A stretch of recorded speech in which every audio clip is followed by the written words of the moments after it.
Mom pushed me outside and told me to run. I ran into the field, and when I looked back, my home had been burned down by the enemy. I ran into the forest. I don't know how long it was, but I couldn't go on. The soldier found me and took me back to the military camp.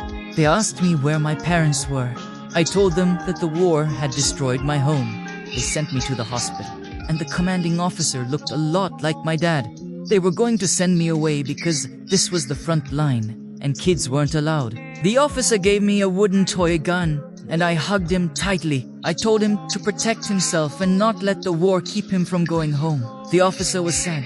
He asked me if I wanted to be his son. Of course I would. I finally got to stand. I put on a uniform and became a true soldier. I saw a lot of injured soldiers in the camp.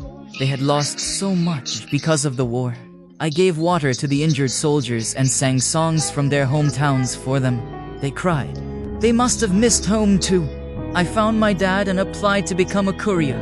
From then on, I delivered letters from their hometowns to the soldiers every day. Every soldier who received a letter was very happy. When I went to deliver a letter to another soldier, an old soldier said that he had just been killed.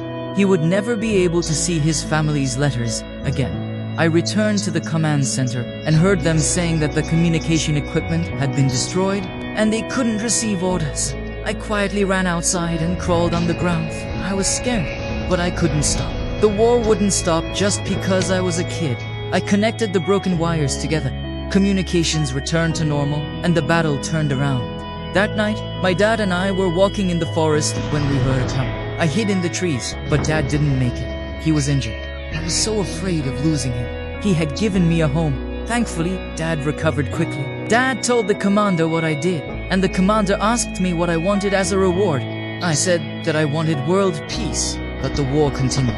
I could only hope that all the soldiers would be able to go home.